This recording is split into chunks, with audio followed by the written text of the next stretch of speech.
tristesse le décès du général Lansana Conté, président de la République de Guinée, chef de l'État, ce lundi 22 décembre à 18h45 des suites d'une longue maladie à Conakry. En cette douloureuse circonstance, au nom des institutions de la République, je présente à la famille éplorée et à tout le peuple de Guinée les condoléances les plus attristées.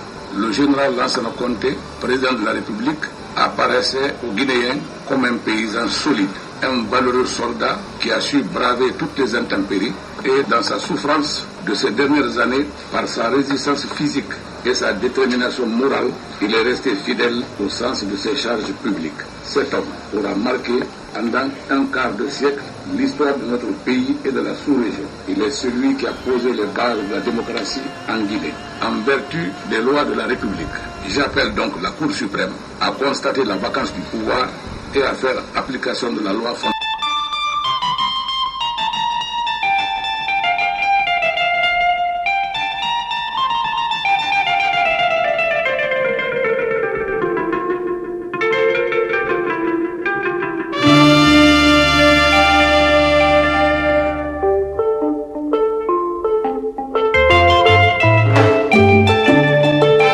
La Guinée a fêté le 50e de son indépendance le 2 octobre dernier avec un classement dans la catégorie des pays les plus pauvres de la planète. Avec les immenses ressources naturelles dont elle est dotée, la Guinée aurait pu être beaucoup plus prospère. Mais l'histoire et les hommes en ont décidé autrement.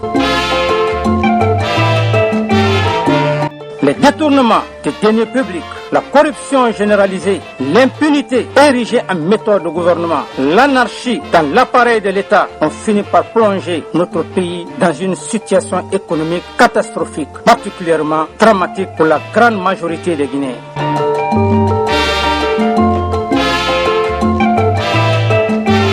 Les membres de l'actuel gouvernement en sont en grande partie responsables de ces crises sociales et économiques sans précédent. De même, les institutions républicaines qui ont brillé par leur incapacité à s'impliquer dans la résolution de cette crise et à appliquer les dispositions de la loi fondamentale confirment le dysfonctionnement de l'État.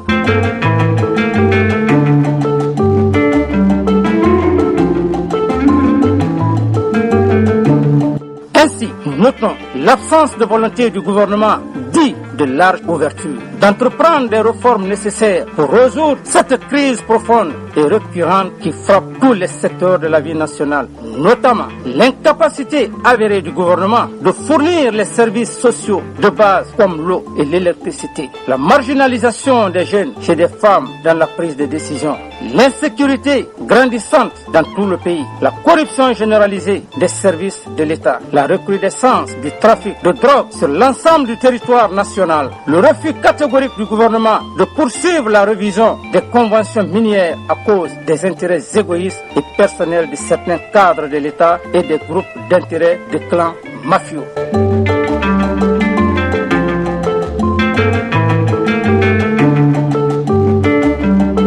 Manque de poursuites judiciaires contre les auteurs de détournement des fonds publics, les nominations fantaisistes aux postes clés de l'administration, le manque de volonté politique d'organiser des élections libres et transparentes depuis plus d'une année, la prise en otage du gouvernement par des groupes d'intérêt l'empêchant de faire les réformes douanières, fiscales et monétaires nécessaires pour le redressement économique du pays.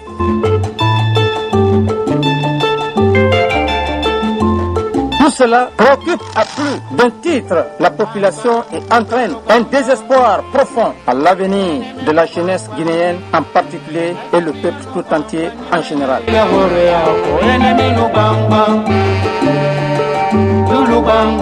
C'est pour toutes ces raisons qu'un Conseil national pour la démocratie et le développement, CNDD, a décidé de mettre fin à cette agonie du peuple de Guinée.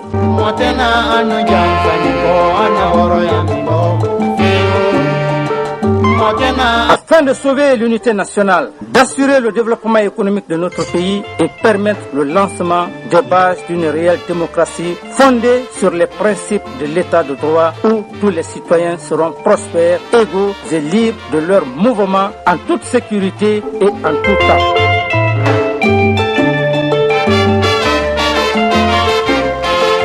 À compter de ce jour, la Constitution est suspendue, ainsi que toute activité politique et syndicale. De même, le gouvernement et les institutions républicaines sont dissous. Dans les prochains jours, il sera constitué un conseil consultatif national de transition composé de militaires et de civils en tenant compte de l'équilibre ethnique.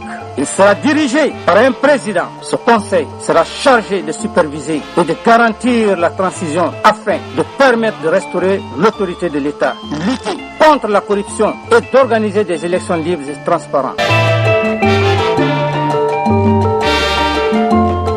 Il sera nommé un premier ministre chef du gouvernement ayant toutes les prérogatives constitutionnelles avec mission notamment de lutter contre la corruption, de restaurer l'autorité de l'État et l'administration publique, la libéralisation réelle des zones sur toute l'étendue du territoire national, faire réviser la Constitution, fournir à la population les services de base en eau, électricité et soins de santé.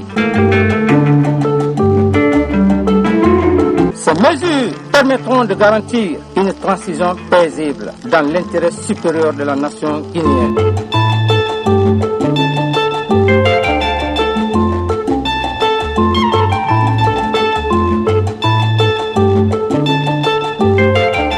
Autour de cette déclaration, je n'ai pas été associé. Moi, je pensais plutôt que l'ensemble des forces armées guinéennes, nous devrons nous prosterner devant la dépouille mortelle du général Lansana Conté et préparer à lui réserver des obsèques dignes de ce nom. Donc, moi-même, je l'ai écouté, mais c'est une surprise pour moi que ce soit comme ça, que l'armée guinéenne, nous allons nous comporter. Je n'empêche pas quelqu'un d'avoir des velléités, des prétentions, mais mon souhait était au moins d'attendre que les obsèques lui soient réservées et que le monde qu'il a connu dans les positifs ou alors qui veulent lui rendre les derniers honneurs vienne en Guinée et constate ce qui se passe. Non, après ça, on est libre d'avoir des prétentions, même pourvu seulement que ce soit constructif pour le pays. Je n'ai pas été associé. Je les appelle au calme, et à la loyauté qu'ils ont toujours démontré tout le temps que nous sommes restés ensemble. Parce que ce vieux-là, nous l'avons appelé papa, et en tant que général, nous avons toujours dit à vos ordres, même au dernier moment où il était encore très malade.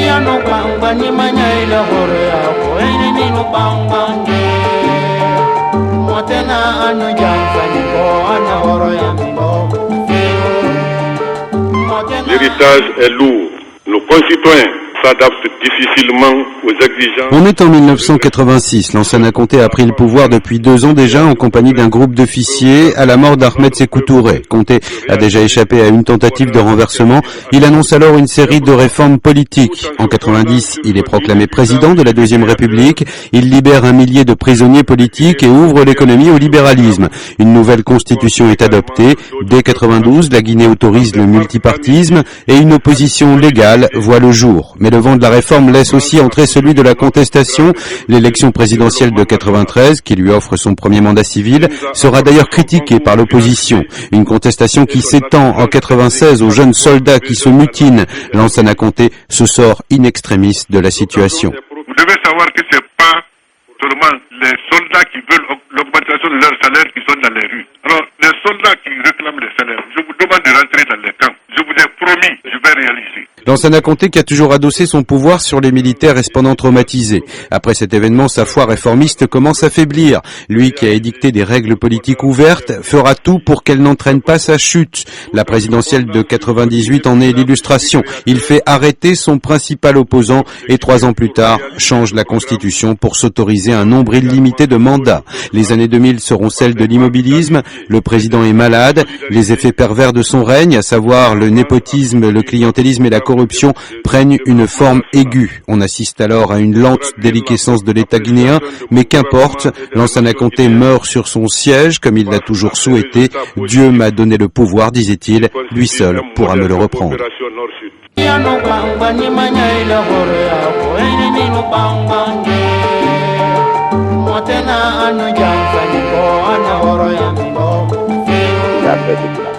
Il a doté quand même la Guinée des institutions républicaine qui ont fonctionné avec la force unité, vous savez. C'est un compatriote qui décède.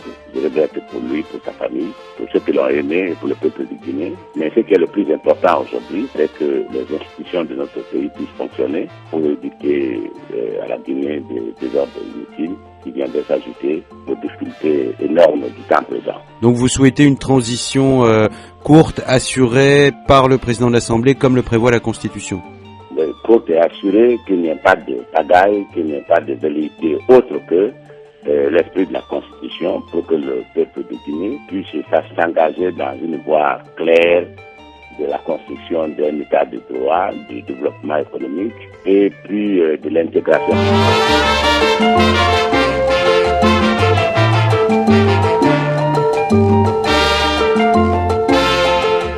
Ça m'a ému, il faut l'avouer, parce que je connais l'homme. J'ai été son ministre pendant presque une dizaine d'années. Je retiens que pendant les premières années de son pouvoir, il a fait beaucoup d'efforts pour libéraliser l'économie, pour libéraliser la vie politique, et que vers la fin de son règne, évidemment, il avait de moins en moins de contrôle sur le système et sous l'effet conjugué de plusieurs facteurs, notamment sa maladie. Et puis il y a eu l'instabilité sous-régionale, les agressions rebelles et l'affaiblissement du président. À partir des années 2000, on a assisté à un relâchement, beaucoup de dérapages, la pauvreté s'est accrue. Comment vous voyez l'avenir de la Guinée aujourd'hui? C'est très difficile à ce stade de prévoir ce qui va se passer. Je suis pour l'application des dispositions de la Constitution qui indique que le président de l'Assemblée nationale assume l'intérim et organise les élections dans les 60 jours. Les élections législatives sont déjà annoncées pour le 31 mai. On devrait faire l'effort d'associer les deux scrutins présidentiels et les élections législatives.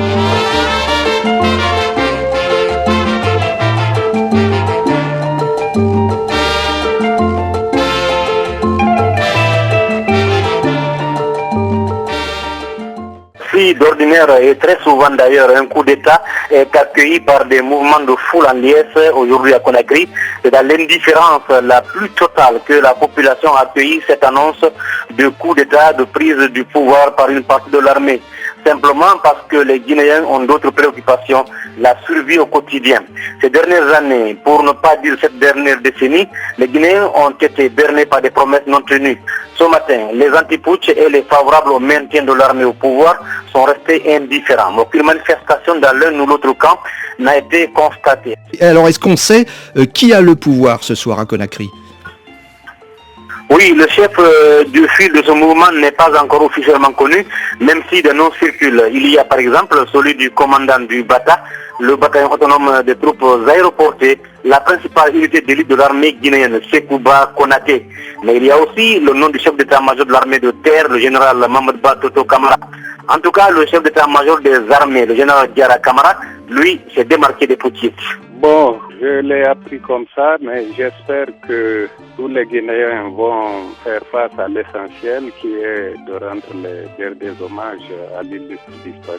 Alors, est-ce que vous pouvez nous confirmer ou non que le gouvernement n'est pas dissous ? Il n'est pas dissous. On parle, nous travaillons pour l'organisation des funérailles. Est-ce que le général Diara Kamara, chef d'état-major des armées, est à votre côté ? Bon, il est à son poste pour faire ce qu'il doit faire actuellement. Est-ce qu'il est d'accord avec les militaires qui ont parlé à la radio ce matin ? Je ne crois pas. Je ne crois pas. Je ne sais pas qui a parlé, mais ce que je vous dis, ce qui est important pour tous les Guinéens aujourd'hui, c'est les meilleures prières pour l'accompagner dans sa dernière demeure. Alors après le décès du chef de l'État, qui assure l'intérim aujourd'hui ? La Constitution a prévu tout et je pense qu'elle sera respectée. Il s'agit donc du président de l'Assemblée, Aboubacar Somparé ? Oui, c'est ce que prévoit la Constitution. Monsieur Aboubacar Somparé, où êtes-vous à l'heure qu'il est ? Je suis chez moi. Actuellement, chacun est retranché chez lui. Que savez-vous de ce qui se passe en ce moment à Conakry ? Bon, je sais simplement qu'il y a un officier qui est allé faire la déclaration à la radio le matin et qu'il aurait quelques complices dans l'armée. C'est un mouvement très restreint ou ça concerne plusieurs dizaines, voire plusieurs centaines de militaires? Je crois que la majorité de l'armée est royaliste et républicaine. Je ne pense pas que la grande majorité de l'armée guinéenne puisse cautionner une prise de pouvoir qui n'est pas prévue par la Constitution. Il semble qu'ils sont en train de se concerter au camp Alpha Yaya entre les royalistes et les putschistes. Nous attendons l'issue de cela. Que savez-vous de la position du chef d'état-major de l'armée? Le général, hier, nous avons fait la déclaration ensemble. Ce matin, le Premier ministre m'a confirmé qu'il est resté sur sa position, c'est-à-dire qu'il est loyaliste, il estime qu'il faut respecter la Constitution. On a appris hier soir la mort du président Conté. Ce matin, une tentative de coup de force, visiblement. Comment vous vivez tout cela? Je suis malheureux pour mon pays, vraiment. C'est une violation regrettable de la Constitution. Il ne peut qu'amener des troubles et des malheurs pour la Guinée. Nous avons fait des avancées sur le plan de l'état de droit et de la démocratie. Un coup d'État maintenant, ce serait un retour en arrière pour 30 ans, 40 ans au moins. La Guinée a trop souffert, elle ne mérite pas cela. Selon la Constitution, c'est vous, en tant que président de l'Assemblée nationale, qui devez prendre l'intérim. Exactement. Si vous prenez effectivement l'intérim, quel sera votre objectif? C'est d'abord, conformément à la loi, organiser rapidement des élections présidentielles. Dans combien de temps pensez-vous pouvoir organiser des élections présidentielles si vous prenez l'intérim? Cela dépendra de la réalité du terrain. Aujourd'hui, nous sommes en train de préparer les élections législatives. Nous connaissons les difficultés que les recenseurs rencontrent pour la révision des listes électorales. J'espère que tout cela va s'améliorer assez rapidement pour que dans les meilleurs délais, on puisse organiser des élections crédibles et transparentes. Comment voyez-vous l'évolution de la situation? Je souhaite que la situation se calme le plus rapidement que possible et que l'on assure la transition de façon paisible comme nous l'avons souhaité et comme c'est prévu par la Constitution. Et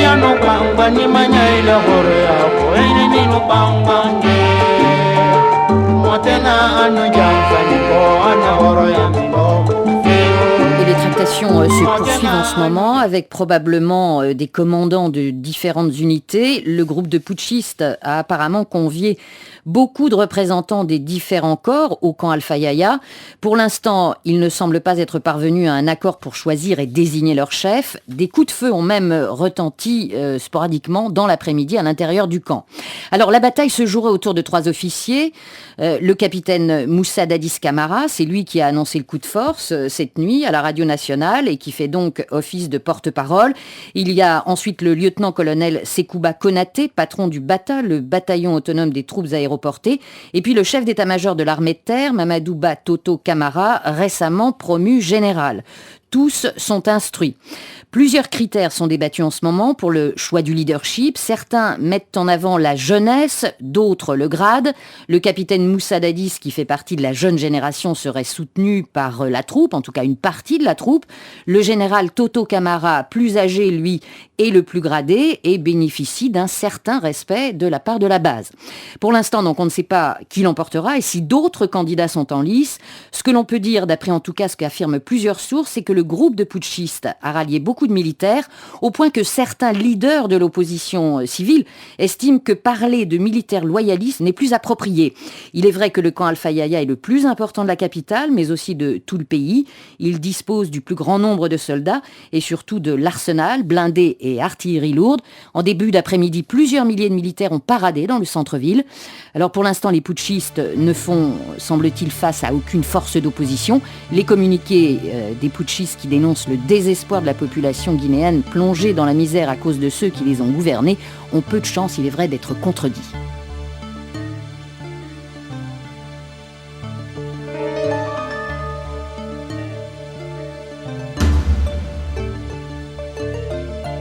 D'abord, on est extrêmement attentif. Ce que nous souhaitons en tout cas, c'est d'une part évidemment que la situation relativement calme puisse perdurer. Deuxièmement, clairement, cadre constitutionnel. Et troisièmement, perspective d'élections rapides et évidemment transparentes et libres. Quand vous faites ce rappel au cadre constitutionnel, ça veut dire que la France condamne la tentative de putsch?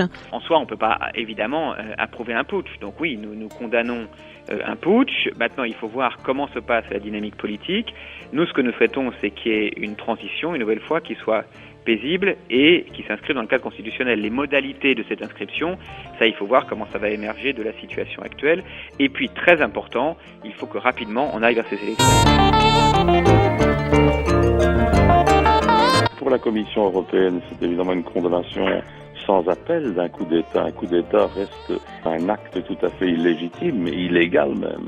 J'ai appris que le coup d'État avait en fait dissous les institutions démocratiques. C'est absolument intolérable pour nous.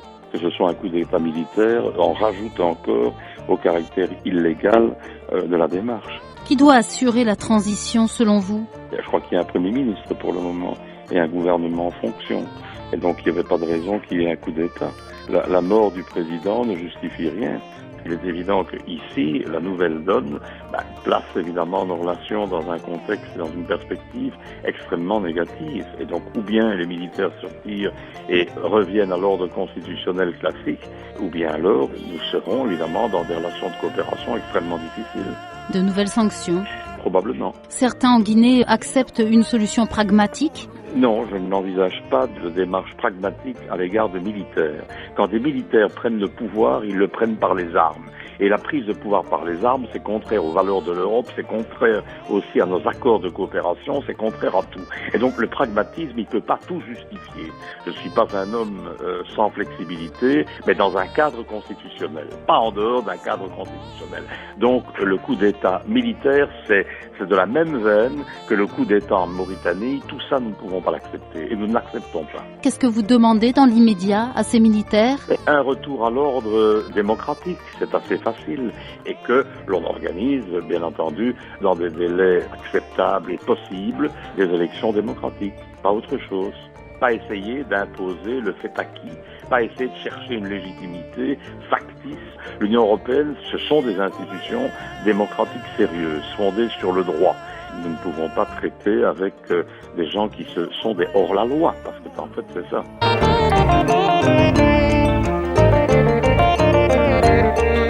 Nous inclinons avec émotion devant la mémoire du président Lansana Conté. Nous avons appris très tôt ce matin le décès du président, que Dieu ait son âme. Immédiatement, le président de la commission, M. Jean Ping, a adressé un message de sympathie au président de l'Assemblée nationale de la Guinée, qui constitutionnellement est le président intérimaire du pays jusqu'à l'organisation d'élections démocratiques conformément à la constitution du pays. Nous avons par la suite appris qu'un groupe d'éléments des forces armées de la Guinée a indiqué prendre le pouvoir par la force, suspendre la Constitution et dissoudre les institutions de la République. Si se confirme, ceci est une violation flagrante de la Constitution de la Guinée, est également une violation de la légalité africaine. Alors le président Ping va d'un moment à l'autre rappeler à la tenue urgente d'une réunion du Conseil de paix et de sécurité. Cela se fera entre aujourd'hui et demain ici à Addis Abeba. Et il est naturellement à penser que dès la tenue de cette réunion du Conseil de paix et de sécurité, la Guinée sera suspendue de participation aux réunions et aux activités de l'Union africaine.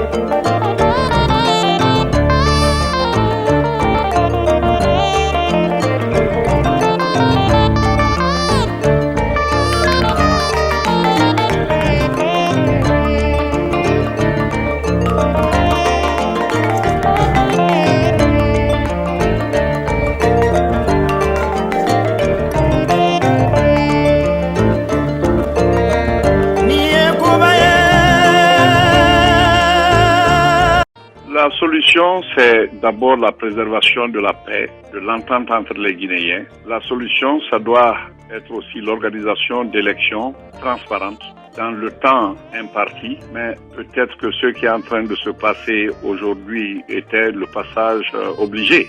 Parce qu'il faut reconnaître que l'État était évanescent, surtout ces derniers temps. La difficulté de s'en tenir à la Constitution provient du fait que les institutions, notamment l'Assemblée nationale, a eu une date de péremption depuis plus d'une année. Le mandat est expiré. Juridiquement, je ne vois pas comment on peut défendre sa légitimité. Au moment où l'armée décide de faire cette tentative de prise de pouvoir, On ne peut pas ne pas penser à cette question fondamentale du mandat expiré de l'Assemblée nationale. Vous ne condamnez donc pas la tentative de coup de force actuellement en cours à Conakry ? Si elle débouche sur un programme précis qui donne aux Guinéens la chance de choisir le leader qu'ils souhaitent.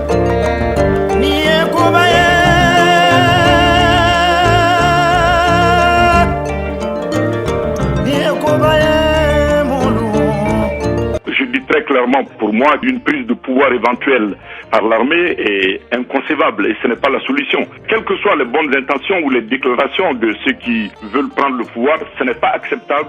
Ça ouvre une voie d'aventure pour la Guinée parce que ça ne peut pas être imaginé que ce soit un coup de palais, compter sans compter. Ça ne peut pas être imaginé non plus que cela puisse se faire sans créer un désordre, sans que cela ne ruine l'unité de ce grand pays. Non.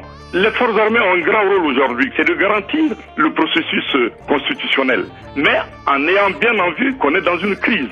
Celui qui constitutionnellement doit prendre la relève, on doit vérifier qu'autour de lui, il y a un consensus. On ne doit pas ignorer les questions que les uns et les autres se posent. La crainte des gens, c'est qu'il y ait du compter sans compter, que le régime de compter continue. Quand vous dites que vous craignez qu'il y ait du compter sans compter, vous dites que cela peut venir de la part des militaires qui tentent ce coup de force depuis ce matin ou que cela peut venir du président par intérim Aboubacar Samparé ? Moi, je pense que le risque, ça peut venir de ceux qui sont tentés, malgré les discours, de prendre le pouvoir par la force. Mais ça peut aussi venir de ceux qui seront chargés d'assurer la transition si l'armée ne pèse pas pour que celui qui vient ne se considère pas comme un sauveur suprême ou comme le dauphin, pour aussi vérifier que l'exécutif qui va gérer la transition est un exécutif consensuel, parce que c'est ça aussi la question, et quel est le programme de cette transition. L'armée doit pouvoir donner son mot dans cela pour que ce soit vraiment une transition négociée. Et tout le monde sait parfaitement que 3 mois, au vu des problèmes de la Guinée, ne peuvent pas permettre de créer les conditions pour que demain, il y ait un pouvoir civil qui puisse régler les problèmes de réconciliation nationale, les problèmes de lutte contre la corruption et aussi les problèmes de développement économique. Vous dites 3 mois, c'est même pas 3 mois en fait. Comme vous le savez, c'est 2 mois puisque la Constitution prévoit que le président par intérim Aboubacar Samparé doit organiser une nouvelle présidentielle dans un délai maximum de 60 jours. Est-ce que c'est jouable ?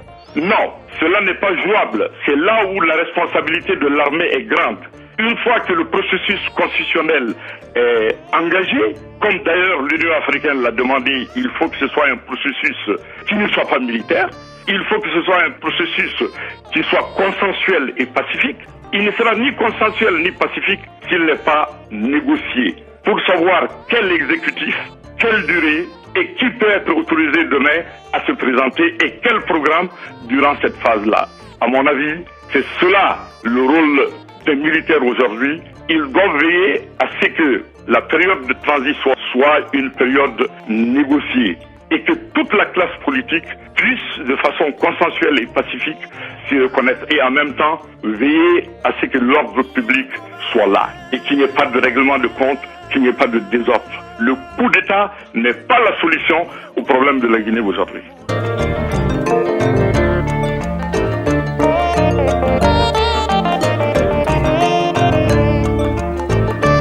Mamadou, bonjour. Bonjour. Que pensez-vous du coup de force d'hier ? Oui, c'était un coup de force qui était prévisible, mais qui malheureusement s'est passé dans des conditions que j'ai trouvées déplorables, parce que ce n'était pas toute l'armée qui prenait position, c'était simplement un groupe dans un camp déterminé qui a pris position, ce qui veut dire que nous allons au-devant des difficultés au sein même de l'armée. Si ce coup de force réussit, est-ce qu'on va vers un nouveau régime militaire et un nouveau Lansana Conté ? Non, je crois que ce ne sera pas possible parce que d'abord, ils ne sont pas d'accord entre eux et puis ensuite, la population ne laissera pas faire n'importe comment. On a déjà souffert pendant 24 ans. Je ne crois pas qu'on restera assis les bras croisés, laisser des militaires, quels qu'ils soient, venir nous dire qu'ils sont capables de redresser ce pays alors qu'au fond, ils n'en ont pas ni les compétences, ni les caractéristiques, ni rien. Hier, le dauphin constitutionnel, le président de l'Assemblée, Aboubacar Samparé, disait que les putschistes étaient minoritaires, mais est-ce certain ? Oui, il n'a pas montré qu'ils étaient minoritaires puisqu'il a attendu 2 heures du matin pour faire sa déclaration. Ça veut dire qu'il avait peur. Donc vraiment, Je crois que pour pouvoir réveiller les gens à 2 heures du matin pour leur annoncer quelque chose qui s'est passé, je ne sais pas combien d'heures avant, ça prouvait nettement qu'il ne se sentait pas en sécurité. Donc c'est pas lui aujourd'hui de dire que c'était un mouvement minoritaire. Ce mouvement minoritaire, il en avait peur. Et malheureusement, il nous a créé des problèmes parce que s'il avait appelé toutes les forces vives à le soutenir pour qu'on puisse appliquer la solution constitutionnelle en promettant lui-même de faire des discussions avec tout le monde pour voir la meilleure solution, peut-être qu'il aurait été plus crédible et on aurait senti qu'il est responsable. Mais il a agi comme quelqu'un qui avait peur, qui se terre chez lui maintenant et qui n'ose même pas sortir. Et hier, le Premier ministre, Ahmed Tidiane Souaré, nous a dit qu'il continuait de travailler à son bureau. Oui, c'était assez amusant. Moi qui suis à côté, je savais qu'il n'était pas là et que vraiment, c'était pas une bonne chose de dire cela. Et malheureusement, des militaires sont venus immédiatement après pour le pays et ils n'ont pas trouvé là. Vous voulez dire que quand les putschistes ont entendu le Premier ministre, ils se sont rendus à son bureau, c'est ça? Oui, dès qu'ils ont entendu la déclaration, ils sont rendus à son bureau, 3 camions et puis un petit char, et ils sont arrivés, on leur a dit là-bas, ils n'y étaient pas. Donc en fait, le Premier ministre n'était pas à son bureau. Il n'était pas à son bureau. Que vaut-il mieux, à votre avis, des putschistes qui promettent des élections libres ou bien un dauphin constitutionnel qui est tenu de faire des élections dans les 60 jours? Vous savez, vraiment, c'est choisir entre la peste et le choléra. Parce que franchement, dans les 2 cas, ce sont des gens qui ne semblent pas ouverts à la discussion. Tout ce que j'aurais souhaité, c'est qu'il y ait une discussion ouverte avec toutes les parties concernées pour qu'on puisse au moins avoir un consensus sur une période de transition. L'ancien Premier ministre, Lansana Kouyaté, se demande si ce coup de force n'est pas un passage obligé. Oui, je crois que tous avaient pensé à ça. Parce que chacun d'eux, voulant se maintenir au pouvoir, a essayé de négocier pour se mettre bien avec l'armée et prendre le pouvoir au moment où décès de Lansana Kouyaté. Et c'est ça qui a créé les problèmes. S'ils avaient, eux, accepté de discuter avec tout le monde pour obtenir un consensus, je crois qu'on n'en serait pas là aujourd'hui. Voulez-vous dire qu'il y a peut-être des hommes politiques derrière les auteurs du coup de force ? Il y a certainement des hommes politiques qui veulent en profiter pour se placer dans la succession. Et je crois que leur erreur, c'est de croire qu'ils peuvent le faire tranquillement, alors que ce n'est pas possible. Les militaires vont prendre le pouvoir, vont vouloir le conserver pour eux-mêmes, et c'est ça qui est dangereux. Ce qui est frappant dans le coup de force d'hier, c'est le communiqué que les putschistes ont lu à la radio. Visiblement, le texte n'avait pas été écrit en 30 minutes sur un coin de table, et le coup était bien préparé. Oui, c'est clair. On sent qu'il y a longtemps qu'ils le mijotent. Et c'est pour ça que je vous dis, beaucoup de gens se préparaient pour l'après-Comté, sachant bien qu'effectivement, il était en mauvaise santé et la fin pouvait arriver d'une minute à l'autre. Donc je crois que beaucoup de leaders politiques ont même participé à la rédaction de certains de ces documents. Parce que les militaires, régulièrement, passaient nous demander notre avis sur un certain nombre de choses. Donc vous êtes en train de nous dire que certains de vos collègues de la classe politique sont en train de jouer un rôle important dans les coulisses. Je crois qu'ils vont essayer de jouer un rôle important, mais je crois qu'ils vont se faire avoir parce que les militaires vont sûrement les abandonner en route, parce qu'ils seront une charge trop lourde pour eux. Et peut-il y avoir aussi dans les coulisses des membres de la famille du président défunt ? Je crois que ceux-là ne sont pas très forts dans ce domaine. Ils vont essayer de se maintenir au pouvoir, mais ils n'ont aucune chance à mon avis. Ils n'ont ni les capacités, ni les compétences qu'il faut pour mener de telles opérations. Alors s'ils gagnent, est-ce que les putschistes ne vont pas chercher comme Premier ministre un diplomate ou un haut fonctionnaire de l'ONU qui pourrait séduire la communauté internationale ? Oui, je crois que c'est ce qui va se passer. Et le bruit court même qu'ils vont peut-être même essayer de mettre même un civil comme président et un civil comme Premier ministre, pour montrer vraiment qu'ils ne sont pas accrochés au pouvoir. Est-ce que les condamnations de l'Union africaine ou de l'Union européenne peuvent avoir un effet dissuasif ? Non, ça aurait eu un effet dissuasif avant, mais ils savaient très bien que la communauté internationale est contre, mais s'ils ont passé outre, c'est qu'ils savaient déjà qu'on pouvait s'en accommoder. Vous croyez que l'UA et l'UE vont fermer les yeux ? Oh, je crois qu'ils vont faire, comme d'habitude, de grandes déclarations, mais ça n'ira pas très très loin. Et pourquoi ? Bon, parce que on voit que ces pays-là, pour les remettre sur les rails de la démocratie, ce ne sera pas quelque chose de facile, étant donné que c'est la base même qui est viciée. Il y a trop de pauvreté, trop d'injustice, trop de corruption, pour que tout cela puisse se régler dans un cadre normal. Bamamadou, merci.